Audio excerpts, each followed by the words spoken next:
Hello, Tempe employees. I'm Mark Mitchell, Mayor of Tempe, and I want to thank you for everything that you do day in and day out for this great city. And hopefully that you can see that we're going to continue that caring spirit with a dementia-friendly training that we're asking all of our employees to have so that they can continue to serve our community in the most respectful and caring way. Thank you again for everything you do, and thank you for making Tempe better than in any other city in the Valley. Welcome to Dementia Friends, Arizona. My name is Jan Doherty, and I'm a proud member of the Dementia Friendly Tempe Action Team. We're a group of community members, businesses, Tempe employees, and volunteers who are making Tempe the very first dementia-friendly city in Arizona. Today, by joining in on this Dementia Friends informational session, you are joining millions of Americans as well as people from across the globe who are learning more what dementia looks like and how they can make a difference in the lives of people in their communities. By listening in on this session today, you're going to learn more about what dementia looks like. You're going to learn the 10 common warning signs that are often affiliated with diseases like Alzheimer's disease. And we're going to teach you some very important communication skills so you can feel more effective should you encounter someone living with dementia. Finally, we're going to leave you with 5 important key messages in becoming a dementia friend.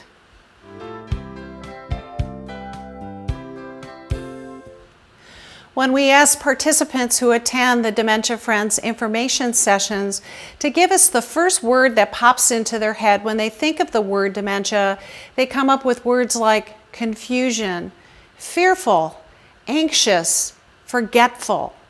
And when we pause and we think about those words, they're actually overwhelmingly negative words.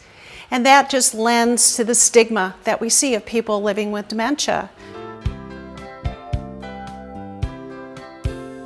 So we're about to unpack this information as we teach you more about what the common symptoms of dementia often look like. But before we do that, let's begin by understanding some terminology. The word dementia is actually a global or nondescript term that we use to describe people who are developing changes in memory and other thinking abilities that are affecting daily life to the point that they're now needing assistance from family members or friends to carry out normal daily activities. When we look at the graphic that's shown through the Dementia Friends program, we see these large circles. And the largest circle represents Alzheimer's disease, which accounts for about 60 to 80% of all forms of dementia. But there are other common types, such as vascular dementia, often associated with having a stroke or a series of strokes, Lewy body dementia, and even frontal temporal degeneration. Now, each one of these dementias has different symptoms and will have different treatments, but it's important to understand that there are often common symptoms that we see in all of these dementias. As many of you know, getting older is probably the greatest risk factor for developing diseases like Alzheimer's disease. So as we age and perhaps our bones are a little bit sore in the morning, perhaps we're needing reading glasses, we forget the name of the book we just read, many of us begin to wonder, could I be developing Alzheimer's disease? Let's look at the 10 most common warning signs and look at some videos that will give us a glimpse into what might be happening to people who are developing symptoms of dementia. The first symptom often associated with dementia is memory loss that disrupts daily life. We know that in conditions like Alzheimer's disease, memory loss is in fact very disruptive and often a first symptom. We see people rapidly forgetting new information that they just heard or perhaps even learned. We often see that the person becomes increasingly forgetful, particularly around dates and time. They often will ask their family members questions repeatedly. We often find that people will have sticky notes throughout their house. Let's take a look at an example.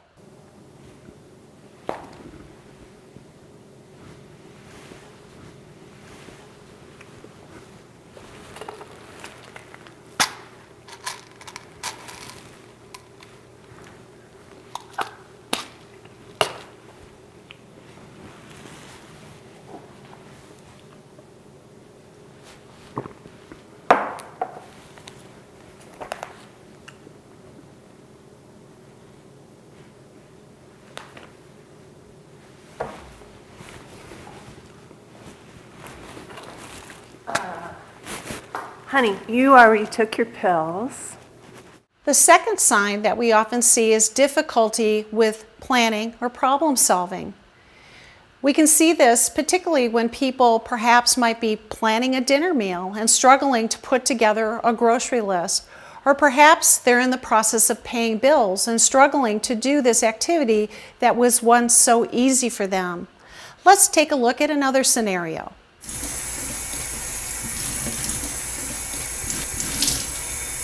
Why are you doing the dishes by hand? Well, I wouldn't have to if we had a dishwasher. Well, look right here. When did we get that? The third warning sign is difficulty completing a task at home, work, or even leisure. Let's look at some examples that are not uncommon for these individuals. A woman who has been a wonderful cook no longer can remember a familiar recipe or gets confused while baking a cake. Someone who is trying to pay bills is growing increasingly frustrated, particularly when trying to balance a checkbook. As we think about disrupting the workplace, remember that there are people who will develop Alzheimer's disease and related dementias while they are still working. So we often see these individuals struggling to do familiar tasks that they've done for years in their work performance, or perhaps the software system was upgraded and despite their best efforts, they're struggling to learn how to do it. Perhaps this is a person who has loved to play tennis, but now they're forgetting how to keep score with their tennis partner. Let's take another look.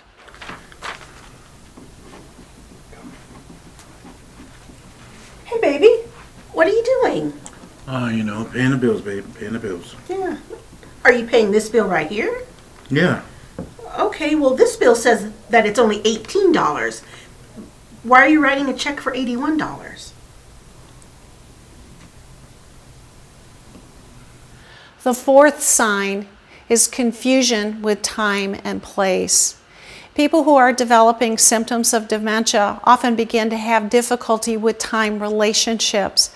They don't remember 10 minutes versus 30 minutes. They might be confused not only on the day of the week, but perhaps what year it is, even though they have the ability perhaps to look at a clock, a calendar, or even a newspaper. There's just more confusion around this. Some people even get confused in familiar locations. Let's take another look.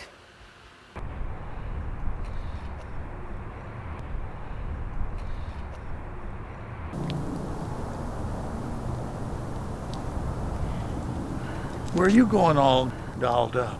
Patty's on her way to take me to the church benefit.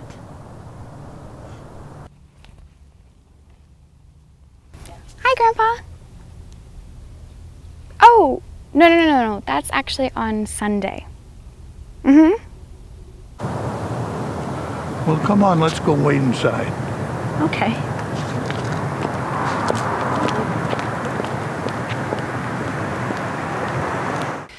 The fifth sign we see is difficulty understanding visual images or spatial relationships. I like to explain this one by explaining that the eyes are the camera to our brain, but our brain develops the film. That means that an individual might be out walking for a nice leisurely walk around the block, but all of a sudden, in walking around a familiar neighborhood, this person is seeing the neighborhood, but their brain is no longer recognizing these places as familiar. Therefore, they're likely to get lost. We know in the state of Arizona, too frequently we see silver alerts from individuals who got in their car, went to the grocery store and got confused on their way home. That would be an example of a visual image that was misinterpreted. And these individuals, whether it be on car or on foot, are likely to become lost. Spatial relationships is another interesting part, and that is people have trouble understanding distances. So it could be someone doesn't know where, if they're driving, their bumper begins and the car in front of them, their bumper ends. Perhaps they're having difficulty even understanding how to sit down into a chair so that they don't miss the chair. Let's take a look at what a practical example might look like.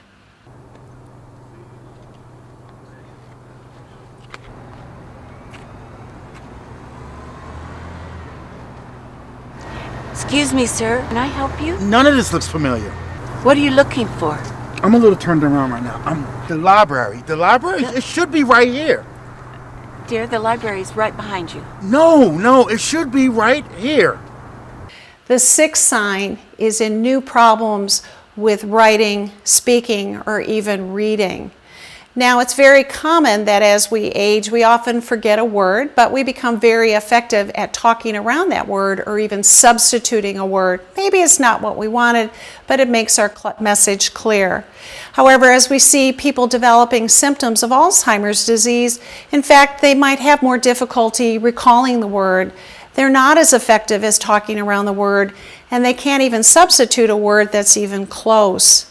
Likewise, they might have difficulty with reading and reading comprehension. So we might see magazines or mail start stacking up in their home. Again, even writing might become more difficult for some. Let's take a look at an example. How we doing, honey? Okay.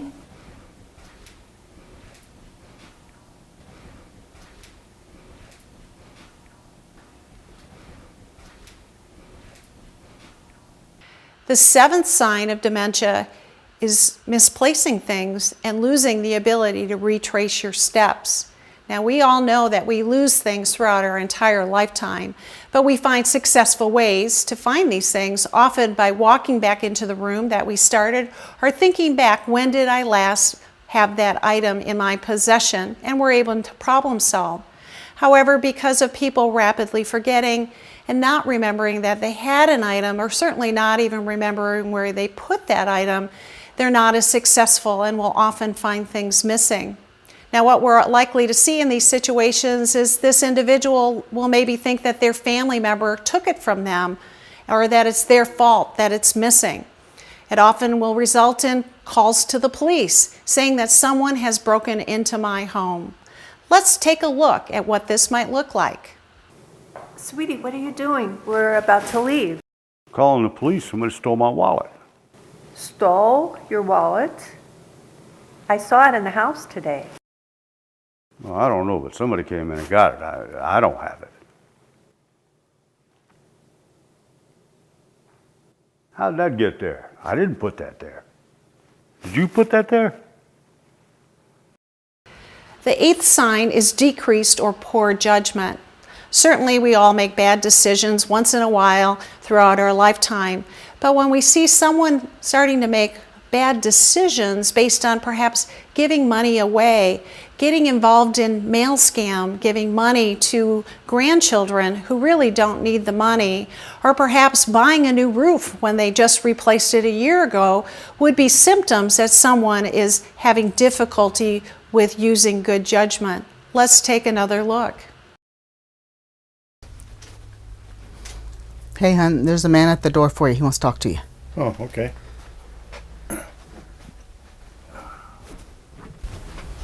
What is he typing? Social security number, bank routing number? That's not good. The ninth sign of dementia might include something like withdrawal from work or social activities.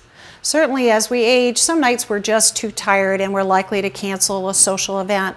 But when we see a pattern of an individual who enjoyed a social club, who enjoyed playing golf, who was very involved in their church choir, and now they're no longer going, we should be concerned. It could be that they can't keep pace.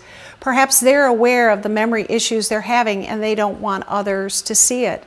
Perhaps they're having difficulty keeping track of a game or keeping score of something that once was effortless. Let's take a look at what we might see. Hi, sweetie. Well, are you staying home tonight? I thought tonight was poker night. I just don't want to go. No? Ben'll be there. You love Ben. Ben makes fun of me. All the guys do. I just can't remember. I can't remember if a pair beats a straight, if a flush beats three of a kind. I don't remember. I'm done. The 10th sign is changes in mood or personality. Certainly, it's easy to understand why individuals who are becoming more confused and forgetful are likely to become irritable. Some, however, withdraw, become depressed. And with confusion and forgetfulness, there certainly can be added fatigue and, as I said, irritability. Let's take a look at how mood or personality might be affected by looking back at an early scenario. Hey, sweetheart, what are you doing? Paying monthly bills, babe. Oh, okay. Well, are you paying this bill right here? Mm-hmm. Well, this bill says that it's only $18, but you're writing a check for $81. I built an office in the garage for a reason. For some peace and quiet. Could you leave me alone? Okay. Now that you've learned about the 10 most common warning signs associated with Alzheimer's disease and related dementia, it's very important that if you see any of these signs in yourself or someone you care about, that you seek advice from your medical physician. You know, starting with your family doctor is a great way to start. There are other causes that can lead to these changes, but getting a thorough evaluation is the best place to start. If you are diagnosed with something like Alzheimer's disease, then it's time to get treated. Let's get on with living well.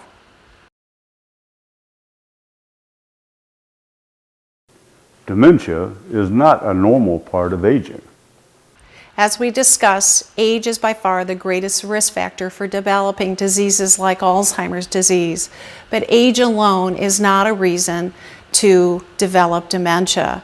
Certainly, there is some degree of forgetfulness every now and then and some memory loss with normal aging, but if these symptoms become more severe, as we discussed, it's really important to seek out the advice and input from a medical physician. Dementia is caused by diseases of the brain.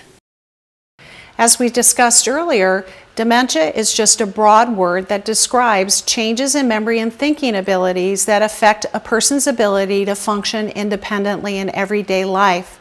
We also learned that Alzheimer's disease is the most common form of dementia, but there are many different types as well. Dementia is not just about having memory problems. As we just reviewed the 10 most common warning signs, you saw beyond memory, there were difficulties with planning and problem solving. There could be difficulty carrying out everyday tasks that one has done for many, many years. There can be confusion with time and place, and there certainly can be changes with mood and personality. It's not just about memory. It is possible to have a good quality of life with dementia. And this is a part that gets me excited.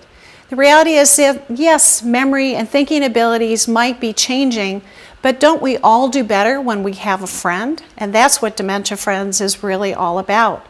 People living with dementia can live very successful lives and stay engaged much longer in their home and communities when they're surrounded by friends. There's more to the person than just a dementia. I think this is a really important key message for us to keep in mind. Just like I might be living with cancer or diabetes, hopefully you see me first and foremost as a person.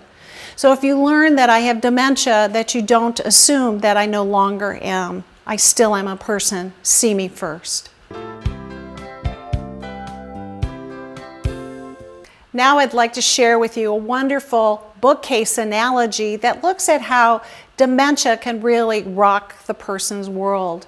So as we look at the graphic, we see on the left side a full bookcase. The books are full from the top shelves down to the bottom, and each shelf and each book represents a different memory, a different task, a different ability. The books on the top represent the most recent information. For example, what I had for breakfast, what I'm doing later today, what the names of my children are. As I move down the bookcase, these are overlearned activities or memories that I have, and certainly memories of long time ago events that have greater details. And when I get to the very bottom of the bookshelf, I see kind of these emotional memories. This is the ability for me to experience love, joy, happiness, to understand what a dignified approach feels like.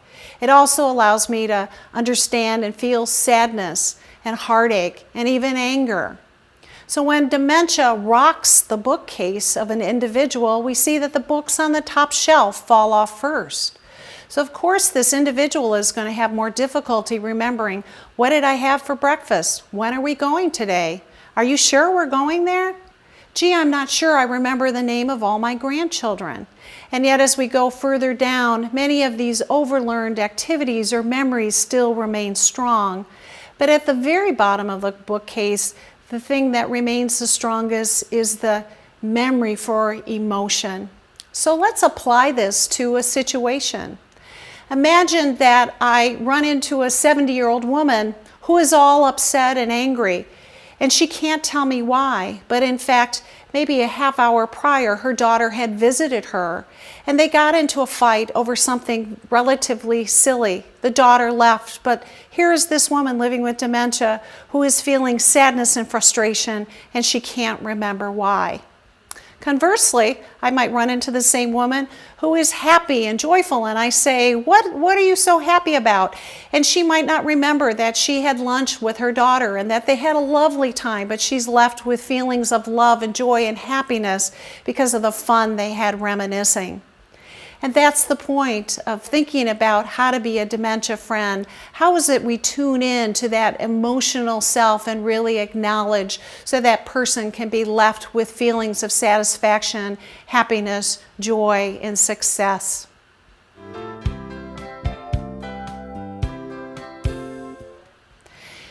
When we did some of our original surveys with Tempe citizens and Tempe employees, one of the universal things we learned is that most people feel very ill prepared to communicate effectively with someone living with dementia.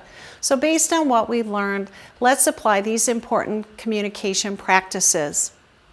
The first important message to remember is to always treat this individual with dignity and respect.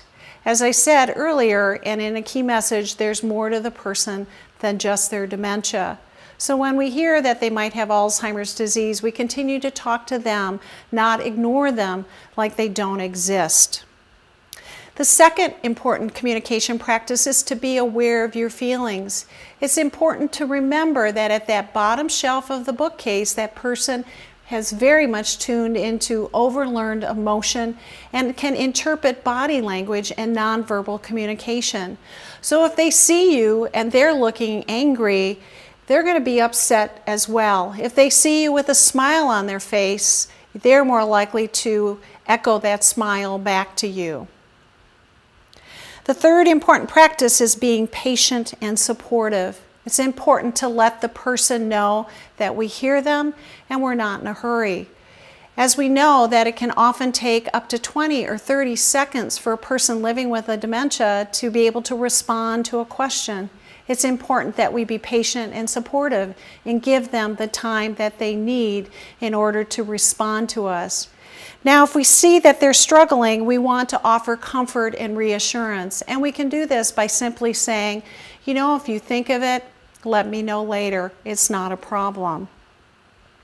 We want to avoid criticizing or correcting the person. Don't tell them what they don't know or what's incorrect. Rather, help them by letting them know what they're doing right. We want to avoid arguing with that person. We have a saying that no one has ever won an argument with a person with dementia. Don't go there. Instead, be supportive of that person and don't try to disagree with them. You might consider offering a guess. Sometimes an individual is trying to say something and they can't think of what it is. It's okay to offer a guess, and it's often a very welcome relief for them, for you to do so. And then finally, nonverbal communication is 93% of all communication. Therefore, using nonverbal forms of communication can be incredibly helpful. We can gesture, we can point to an object or perhaps a book that someone might be looking for. We can say, "Come with me." Again, a smile on the face makes all the difference for a person being successful in communication. Here are some additional conversation tips that people find very helpful when communicating with someone living with dementia. Be sure that you always come to the person from the front.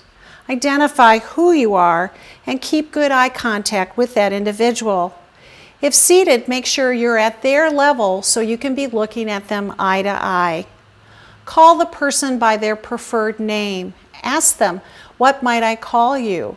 Perhaps Dr. Smith no longer remembers that he was once a physician, and he doesn't even remember that his name was Robert because his nickname Bud was far more familiar to him. Use the name Bud when communicating with him. Use short and simple sentences and repeat the information as needed. It's important, though, as we think about short and simple sentences, that we don't talk in a childlike manner. These are adults. They will understand the disrespect if you do so. Again, ask one question at a time, and as we said earlier, wait patiently for a response. If you're giving instructions, give one instruction at a time. Allow that person to complete that portion of the task before you move on to the next instruction. Speak slowly and clearly and use a gentle and relaxed voice tone, because you all know that there's a big difference between, "Well, I'm sorry," versus, "Well, I'm sorry." Voice tone matters. It's a form of communication. As we indicated earlier, wait patiently for a response and allow that person the dignity to answer that response before you march on. You might think about providing a statement rather than a question. For example, if you know they'd like some coffee, rather than saying, "Would you like a cup of coffee?" say, "Here, I brought you some coffee."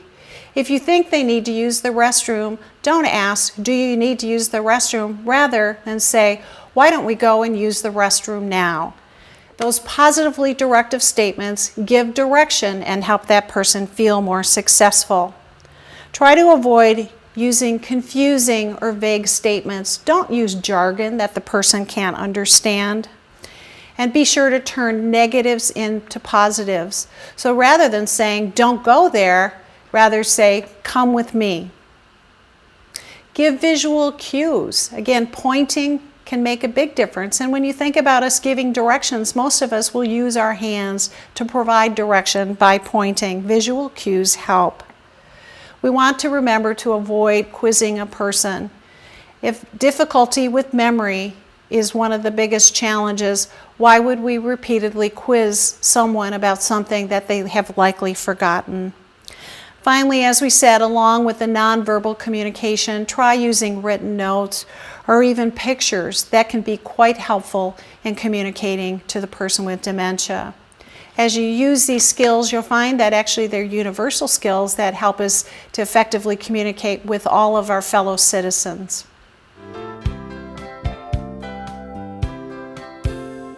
Now that you've learned what dementia looks like and you've learned some added communication practices, let's see what other dementia friends have done to turn this new understanding into action.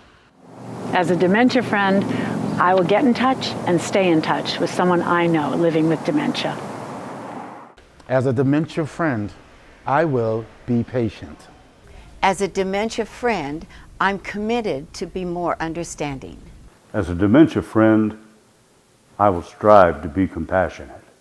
As a dementia friend, I will be empathetic.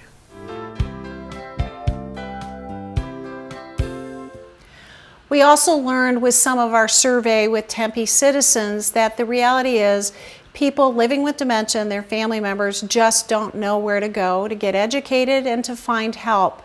Here's 2 important agencies that you should know about and be prepared to share with others who might need this information. To get educated about Alzheimer's disease and related dementias, we would encourage you to call the Alzheimer's Association Desert Southwest Chapter. They have a 1-800 line, that is 1-800-272-3900. This is a 24/7 helpline where you can get help any time of the day or night. They also have an excellent website full of resources and educational materials that will help you become successful as a person living with dementia or a person caring for someone who is living with dementia. That website is www.alz.org.